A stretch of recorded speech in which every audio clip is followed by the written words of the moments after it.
Boa noite a todos e bem-vindos ao programa Trilha da Inovação. Eu sou a Ana Médici e estou empolgada para guiá-los em uma jornada incrível para o universo da inovação, das startups e do empreendedorismo. Vamos explorar juntos as tendências que estão moldando a nova economia e compartilhando histórias inspiradoras de indivíduos e empresas que transformam ideias em realidade.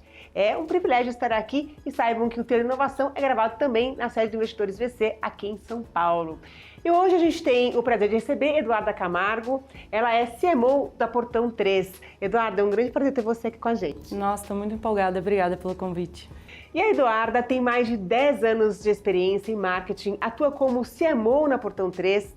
A startup foi criada em meio à pandemia, já soma cerca de R$500 milhão em volume de transações. A empresa desenvolveu uma tecnologia em nuvem capaz de reduzir em mais de 33% o tempo gasto com os processos de gestão de pagamentos e despesas corporativas, facilitando a vida das empresas e seus colaboradores. A solução é utilizada por cerca de 600 empresas e indústrias de grande porte em toda a América Latina.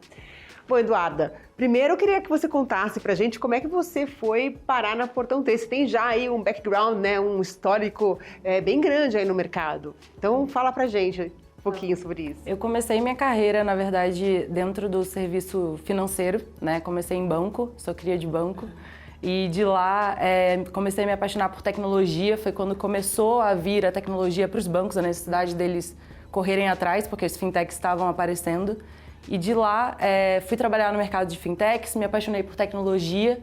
Depois disso trabalhei com varejo, tentei fugir um pouquinho ali do serviço financeiro, né, como marketing é importante você ter uma vivência em vários segmentos. E aí no meio disso eu conheci a Bianca. Na verdade a Bianca me achou e ela me convidou para fazer um benchmark, né, uma prática super comum, onde as pessoas trocam informações que deram certo, as boas práticas. E nessa conversa, praticamente parecia que eu já estava trabalhando na Portão 3, assim, foi algo muito incrível, a gente teve muita troca. Logo depois disso, eu assumi, de fato, entrar na cadeira de CMO e ser responsável pelo time. Então, foi um pouco disso, assim, bem resumidamente. E você fez um bom trabalho, né? Porque a Portão 3 cresceu bastante. Aí ela é recente, uma startup recente, Sim, tem super. 3 anos. 3 anos. E já está aí, enfim, movimentando R$500 milhões anualmente. Como é que foi esse crescimento? Quando você entrou na Portão 3, como é que ela estava? Qual era o momento dela e como é que foi o crescimento de lá para cá? Tá, quando eu entrei, a gente estava num período pós o IC, a gente tinha acabado de conseguir passar no programa de aceleração, para quem não conhece, é uma das maiores aceleradoras do mundo, e eles trazem muito know-how, assim, de para onde, muito aprendizado de como que você pode seguir, né, quais são os próximos passos. Então a gente estava nesse momento de pegar tudo que eles trouxeram para a gente, né, e que trouxeram para tantas empresas no Brasil e conseguir tocar o barco. E aí, então, um momento muito de entender se o nosso produto ele tinha realmente aderência no mercado, se era um produto que fazia sentido para as pessoas consumirem, né? Enfim, se a gente precisava fazer algum ajuste de rota ali no produto e também no posicionamento, que é a forma como a gente se comunica. Então, todo um trabalho, assim, de, nossa, muitas caixas para mexer, né? No sentido de dar muito ânimo, né? Quando você chega num lugar onde você tem muita coisa para fazer. Então, era um momento de definições, né? Então, eu cheguei exatamente com esse know-how dessas outras empresas que eu tinha trabalhado e já tinha construído áreas do zero, exatamente para conseguir dar um norte ali de para onde que a gente ia no que tange comunicação. E você já entrou lá sendo responsável pela área de marketing? Já. Eu comecei, na verdade, sendo responsável por posicionamento, cuidava só de branding, né? E, enfim, durante o processo fui convidada a estruturar também a parte de growth, que é a parte que cuida de performance, de Google Ads, enfim, toda essa parte de campanha também. E a parte de growth de vocês é feita mais nas redes sociais? Qual que é a estratégia que vocês têm em growth? A gente tem algumas estratégias. Hoje o nosso principal canal de aquisição é a parte de social media e, de fato, paid media, que é a parte de pesquisa paga. Basicamente, você paga e traz o retorno ali. Então, a nossa estratégia está muito alocada dentro de paid media, mas agora, e acho que é um movimento muito natural assim que a gente vem vendo nas startups, que é deslocar um pouco do custo, né? A gente precisa trazer um CAC, que é o custo de aquisição cada vez menor. Então, basicamente, eu preciso o quê?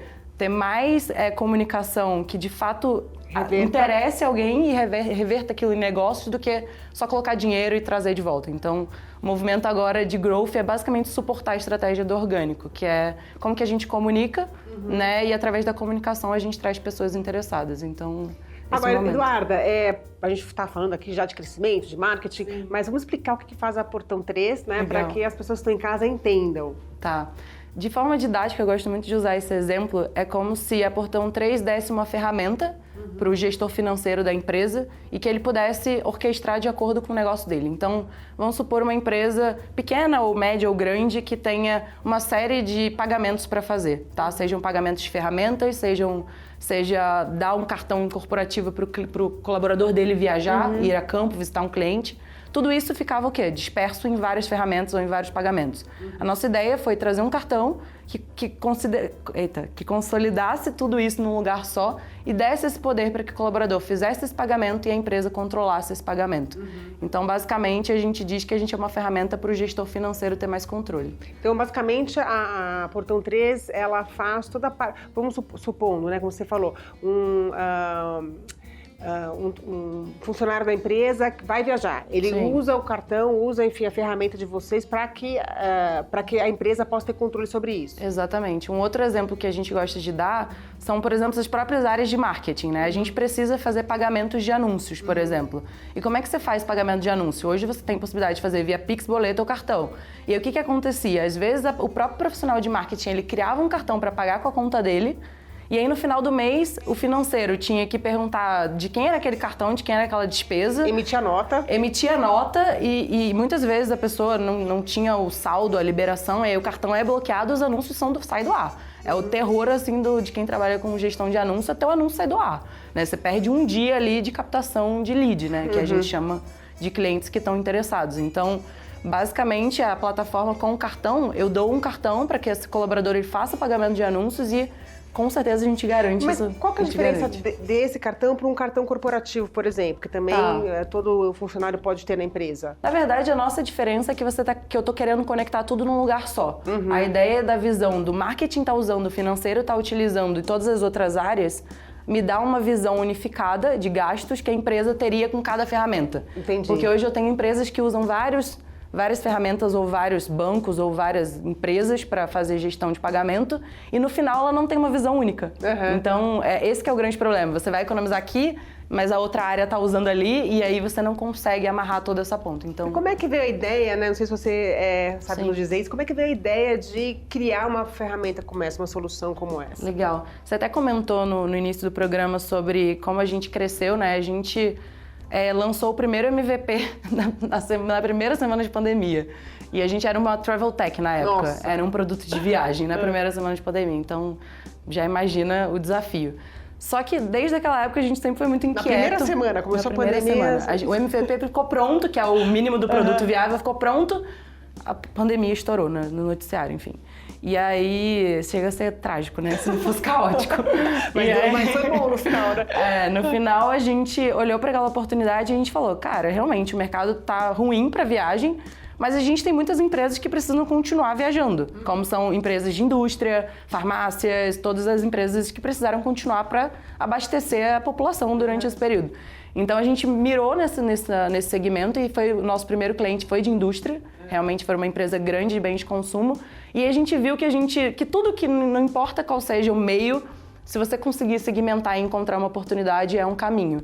Então, dali a gente lançou o produto de viagem, deu muito certo, a gente chegou em 130 clientes em menos de um ano e meio, e clientes bem relevantes, assim, que realmente enxergavam a plataforma como algo que resolvia. Só que a gente, conversando com essas pessoas, a gente viu que a gente tinha uma oportunidade além, que era a parte de consolidação dos dados. Muitos deles faziam as viagens, mas não tinham visão sobre a viagem. E hoje, eu não sei se você tem conhecimento sobre esse dado, mas a folha de pagamento em viagem é, se pá, a primeira ou a segunda maior das empresas. É o maior custo que as empresas têm hoje em folha de pagamento em travel, né, em viagem. Então, quando a gente olhou para isso, a gente falou, cara, eu tenho uma oportunidade de gerar gestão para essa pessoa e, ao mesmo tempo, dar autonomia também para o colaborador viajar melhor, né? Quem nunca chegou no aeroporto desesperado, né, ter que ligar para a agência para resolver.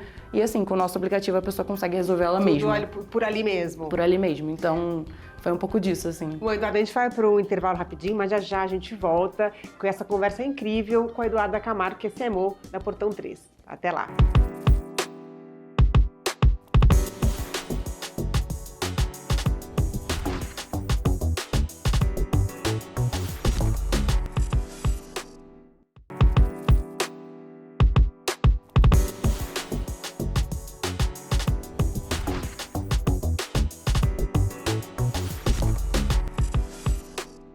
Estamos de volta com Eduarda Camargo, CMO da Portão 3. A startup foi criada em meio à pandemia e já soma cerca de R$500 milhão em volume de transações.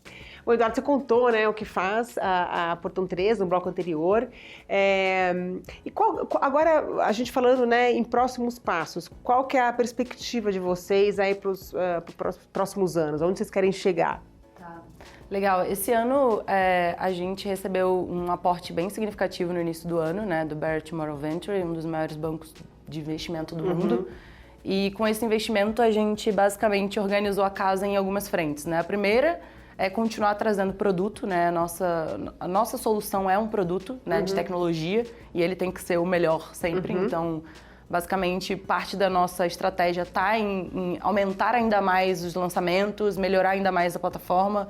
Quem sabe algumas features aí mais pra frente que eu posso trazer aqui no seu programa. Ainda não podemos falar. Mas também parte disso é investir em pessoas, né? Hoje a gente tem um time de 50 pessoas, mas a gente acabou de inaugurar um escritório de 900 metros quadrados em Uberlândia. Então, parte disso é fomentar a comunidade lá dentro. A gente quer trazer o polo de Uberlândia, que já é muito forte em tecnologia, mas trazer startups, trazer pessoas mas e fomentar. Mas a sede é lá, em Uberlândia? A sede é em Uberlândia, sim. Tá. E a gente quer, de fato, trazer pessoas para dentro, né, e transformar isso num ecossistema de comunicação, de troca, enfim, de aprendizados e gerar mais oportunidades também. No final, a gente tem essa grande sede. E uma outra frente que a gente quer muito investir é a inteligência artificial, assim. A gente, até dando um mote, assim, eu acho que hoje em dia, grande parte dos investidores estão olhando para a inteligência artificial e a importância que é você trazer isso para dentro da sua startup ou da sua solução. Então, a gente está dividido exatamente nessas três frentes. Pessoas, inteligência e produto. E a Portão 3, hoje ela está em alguns outros países também, é isso? Da América Latina? A gente atende a América Latina, a gente tem alguns clientes espalhados, mas eles têm sede no Brasil e tem empresa correspondente, né, em outros países. Temos interesse em realmente escalar, mas a gente entendeu que tem muita oportunidade no Brasil ainda, né? A gente tem... Primeiro tem que pavimentar aqui para depois ir para fora. Exatamente, mas a gente não está fechado não, a gente está super aberto, assim. E a Portão 3 hoje, como é que ela monetiza, né? Como que ela cobra do cliente, das empresas, a utilização da plataforma? Legal. A gente, como eu comentei, a gente tem dois módulos, né? O primeiro é de viagens, que são empresas que usam a gente para viagem corporativa. Nesse a gente ganha em fee, né? Que é basicamente comissão em cima das vendas. E a gente também tem taxa de setup, mensalidade, enfim, de acordo com o tamanho da empresa, então por uso. E no caso de despesas, a gente faz comissionamento em cima do cartão, né? Visto que o cartão é o nosso principal produto, então em cima de transacional. É transacional. Agora, no caso de viagem, mas toda a parte da viagem em si, vocês não fazem. Por exemplo, ofertar hotéis, vocês também fazem isso? Tudo isso. É como se fosse uma grande agência de viagem. É como se fosse uma grande agência de viagem, só que bem tecnológica, via app e via desktop. Então, basicamente... Tudo organizado por lá, quer dizer, o funcionário vai viajar, escolhe hotel por ali. Escolhe hotel por ali, escolhe carro se quiser fazer locação de carro, locação de ônibus, ele consegue fazer locação de coworkings agora também. E a gente tem uma frente que é nova, mas já está dando super certo, que é de eventos corporativos. Então, a gente também faz eventos para grupos das empresas que são nossos clientes. E no Brasil, vocês têm outras empresas que façam tem uma solução semelhante a de vocês? Existem alguns players no Brasil, mas a gente se inspira muito em alguns gringos. Hoje a gente está olhando muito para a Ramp, quando olha para despesas, é uma plataforma gigante, eles trabalham muito com essa visão de dados e insight. E quando a gente olha para Travel, a gente olha para TripActions e outras empresas como essas gigantes aí que atendem globalmente. E hoje a Portão 3, quem são os founders, como é que está ali o quadro societário de vocês? Tá, nós temos 2 cofundadores, atualmente eles são co-CEOs também, que é a Bianca Junqueira, que participou aqui com você de um outro programa, e temos o Fernando Neri, que é o nosso founder também. Além deles, a gente tem um board onde tem eu, um diretor de comercial, um diretor de RH e mais 2 diretores. Nós somos sócios e também participamos do board, das decisões. E como eu comentei, a gente tem os investidores também. A gente tem a Endeavor também, que é um investidor nosso, entrou junto com o Barrier Tomorrow Venture no início do ano. E a gente tem alguns investidores anjos também. E, Roberta, agora, você como CMO, né, da Portão 3, como é que você O que você diria hoje que é o maior desafio para vocês quando se fala em, enfim, em marketing, em estar aí colocando a empresa no mercado, se comunicando com o mercado, né? Qual que é a maior dificuldade que você tem hoje na gestão aí desse processo? Eu acho que é o maior desafio e eu acho que o dia que eu setar ele eu posso falar, tchau, Bianca, tô indo embora, porque tá entregue. Que eu acho que é um desafio de todas as áreas, assim, que é você encontrar o cliente, né, que tem fit com o seu produto, que ele quer o seu produto e ao mesmo tempo passar uma mensagem clara, né? E eu acho que um segundo desafio que é muito grande, que é a gente, hoje como startup, a gente está concorrendo com o mercado de milhares de outras startups, né? E é um mercado muito rápido, porque a tecnologia... Tudo muda muito rápido. Tudo muda muito rápido, a tecnologia é muito escalável, então você está aqui olhando para um produto, vem o seu concorrente e entrega 10, sabe? Em 1 minuto. E vice-versa. Então a gente precisa ser muito rápido, né? E ao mesmo tempo muito estratégico, porque você ser rápido fazendo várias coisas, você também não está fazendo nada. Então acho que um grande desafio é canalizar energia para o que realmente traz impacto, ser rápido e encontrar as pessoas certas. Eu acho que são os 3 grandes desafios, assim, bem baixo aqui, né? Que tem muitos outros. Agora você fala encontrar as pessoas certas, são os funcionários certos, é isso? As empresas certas que vão enxergar valor no nosso produto, né? Hoje, quando a gente olha para startup, eu acho que um outro desafio muito grande é CAC. Normalmente as empresas gastam mais do que tem de receita, né? Então, acho que um grande desafio de um gestor de marketing é você conseguir ter um posicionamento tão bem feito que as pessoas vêm, indicam e você não precisa gastar tanto para trazê-las, né? Então, acho que você tem visto aí um movimento muito grande de várias pessoas, CMOs ou que trabalham com marketing ultimamente falando sobre a importância da gente não colocar o foco em mídia paga só, né? Porque mídia paga você coloca e você tira, e você vai ficando viciado, e você vai botando mais, vai botando mais. E aí você esquece de fazer o trabalho que é o feijão com arroz, que é todo o posicionamento, como você se comunica, como você se mostra, como é que é o seu site, como é que são os seus canais, se os seus canais são fáceis, se eles são simples, se a pessoa consegue entender tudo que você faz numa linha.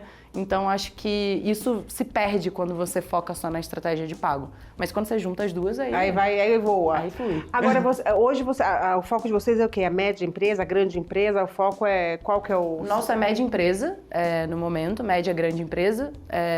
A gente, hoje, olhando para a nossa base atual de clientes, está alocado dentro desse segmento.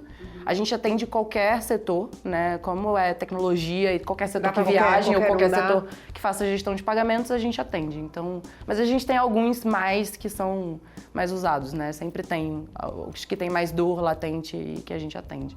E a Portão 3 hoje, ela bota em Uberlândia, né? Vocês estão também em alguns países da América Latina trabalhando.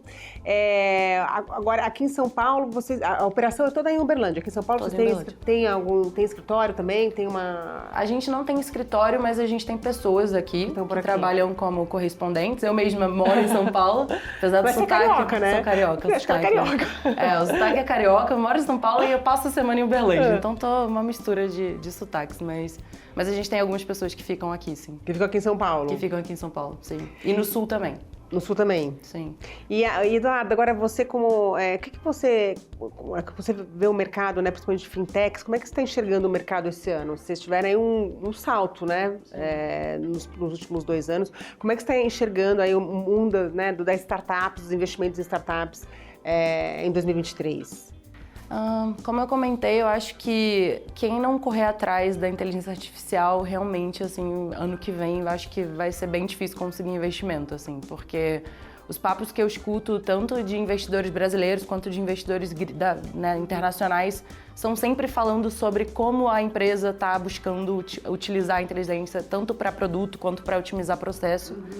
E faz muito sentido, né? Eu acho que... Eu li uma matéria essa semana que falava que o Brasil, inclusive, é o 7º a adotar a inteligência artificial na América Latina e eu fiquei bem empolgada, assim, porque quando a gente olha para o passado, onde a gente está sempre correndo atrás ali para tentar, né, pegar o hype, eu acho que pela primeira vez a gente ter essa autonomia e fazer isso acontecer é bem esperançoso, assim, tô bem animada. Inclusive, eu uso bastante. Agora, quando você fala inteligência artificial dentro da plataforma, como vocês pensam, ou, quer dizer, como que vocês estão desenvolvendo nesse sentido? Como que vocês pensam, como que pode ajudar aí na solução, a inteligência artificial? O que vocês estão vendo nisso? Tá, eu vejo duas frentes. A primeira é para mercado, que é o que a gente está fazendo agora, que é um momento de discovery mesmo, de estudar possibilidades de como a gente usa a inteligência artificial para melhorar alguns processos que a gente já tem. Seja, sei lá, na hora de alguém fazer uma viagem, a plataforma sugerir outras e coisas como essas, que a gente já tem. Ou histórico de viagens e... históricos de viagem. A gente já tem algumas coisas como essa. Por exemplo, quando a pessoa compra uma passagem com a gente, a própria plataforma,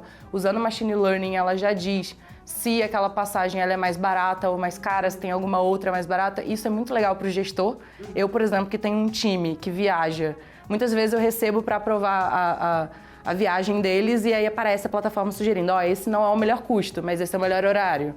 E aí eu tento pesar de acordo com a política da empresa. Que vale mais a pena. Que vale mais a pena e isso já me dá um pouco mais de tomada de decisão, ao invés de eu ter que, fulano, por que você escolheu essa? E eu ter que procurar, enfim. Então acho que a inteligência ela vem para otimizar o processo. Mas vocês estão integrados com a agência de viagens? A gente tem um parceiro, não é uma agência, é um parceiro que basicamente cede pra gente essa base de hotéis e que faz essas conexões, mas não é uma agência. Então vocês funcionam como uma agência mesmo, A gente funciona como uma agência. Então, seja, como eu estava comentando, a inteligência para isso e seja para dentro de casa, que é uma coisa que a gente já começou há 6 meses e a gente já vê muitos frutos, que é todas as áreas utilizarem, seja a inteligência artificial para otimizar processo, para melhorar a produção de conteúdo, no meu caso, em marketing, a gente usa... Que ajuda muito, né? A gente usa muito, assim, lógico que, como boa jornalista, eu entendo que a gente precisa... Você é jornalista? Eu sou jornalista também. Você fez marketing e jornalismo? Eu fiz publicidade, jornalismo e MBA em marketing. Entendi, legal. E aí, sei muito bem a importância da gente fazer a validação dos dados, mas eu acho que consegue otimizar o criar do zero, né? Que é o que, às vezes, as pessoas têm o ócio criativo, que é quando você para e não consegue sair daquilo. Então, a ideia realmente é dar essa ferramenta para que os times sejam mais rápidos também, né? Como eu comentei, a velocidade é uma coisa muito necessária no nosso business, no nosso negócio, né? Então, acho que... E hoje na sua área, quantas pessoas estão com você?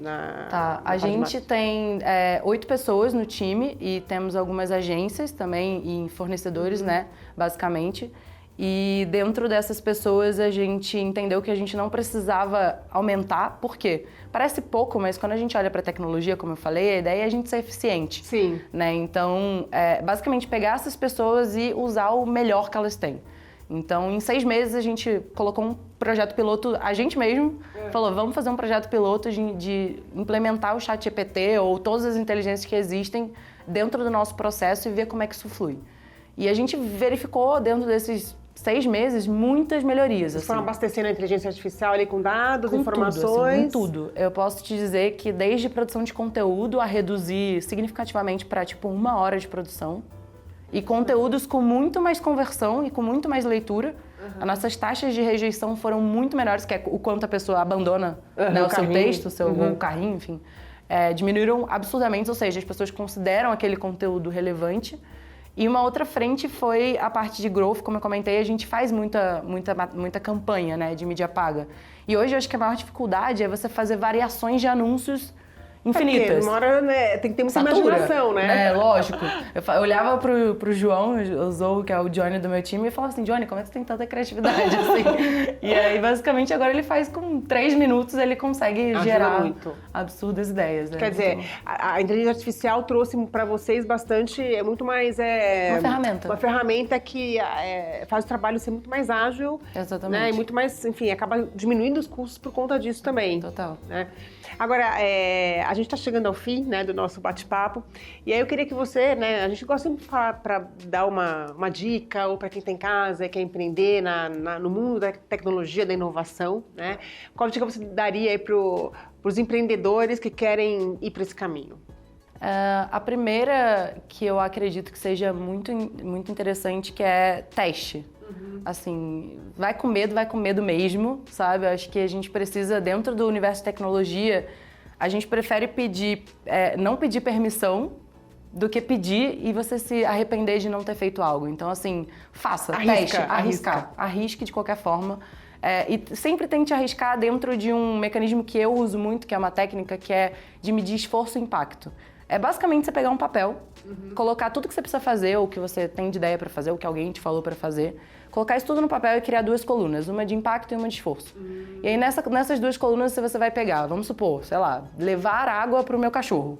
Né? Então, levar água pro seu tem cachorro... mais impacto e menos esforço, basicamente. Exatamente, é isso. E aí eu faço isso pra tudo, assim, desde vou no mercado a tipo coisas do trabalho. Você precisa fazer uma startup sobre isso, que você vai ajudar bastante. Sim, e é algo que ajuda muito, assim, porque às vezes a gente tá colocando esforço numa coisa que não tem impacto. Sim, é verdade. E quando você vai empreender, é tanta coisa que você tem que fazer. Tem que focar. Que você precisa focar. E aí eu acho que é um exercício que me ajuda muito, assim, no dia a dia. Maravilha, super dica.